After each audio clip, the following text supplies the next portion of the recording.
বৈষম্য বিরোধী ছাত্র আন্দোলনে হত্যা, গণহত্যা সহ মানবতা বিরোধী অপরাধে সাবেক প্রধানমন্ত্রী শেখ হাসিনার বিরুদ্ধে আন্তর্জাতিক অপরাধ ট্রাইব্যুনালের তদন্ত সংস্থায় আরও ৩টি মামলা হয়েছে।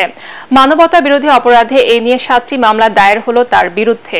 আরও জানাচ্ছেন হুমায়ুন চিশতি। বৈষম্য বিরোধী ছাত্র আন্দোলনকে ঘিরে সাবেক প্রধানমন্ত্রী শেখ হাসিনার বিরুদ্ধে আন্তর্জাতিক অপরাধ ট্রাইব্যুনালে একের পর এক মানবতা বিরোধী অপরাধের মামলা দায়ের হচ্ছে। বুধবার দায়ের করা হয় 3টি মামলা।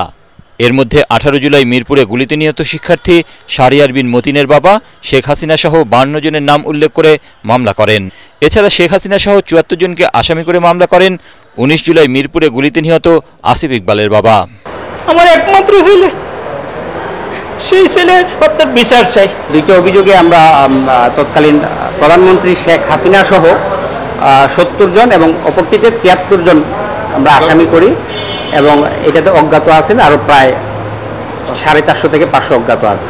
এদিকে চট্টগ্রামে নিহত ফয়সাল আহমেদের বাবা জাকির হোসেন সাবেক প্রধানমন্ত্রী শেখ হাসিনা ও সাবেক সেতুমন্ত্রী ওবায়দুল কাদের সহ 77 জনকে আসামি করে তদন্ত সংস্থায় একটি অভিযোগ দায়ের করেন। এসব মামলায় শেখ হাসিনা ও তার সরকারের মন্ত্রী ও আওয়ামী লীগ নেতাদের হুকুমের আসামি করা হয়েছে।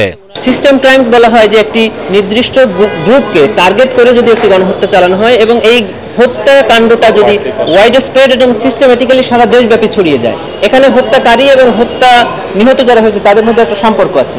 সম্পর্কটা কি? হত্যাকারী হলো আওয়ামী লীগ এবং পুলিশ সদস্য বা আইন শৃঙ্খলা বাহিনী, আর যাদেরকে টার্গেট করা হয়েছে তারা সব বৈষম্য বিরোধী ছাত্র আন্দোলনের নেতা কর্মী সমর্থক। 15 আগস্ট থেকে শেখ হাসিনার বিরুদ্ধে আন্তর্জাতিক অপরাধ ট্রাইব্যুনালে মানবতা বিরোধী অপরাধের মোট 7টি মামলা হয়েছে।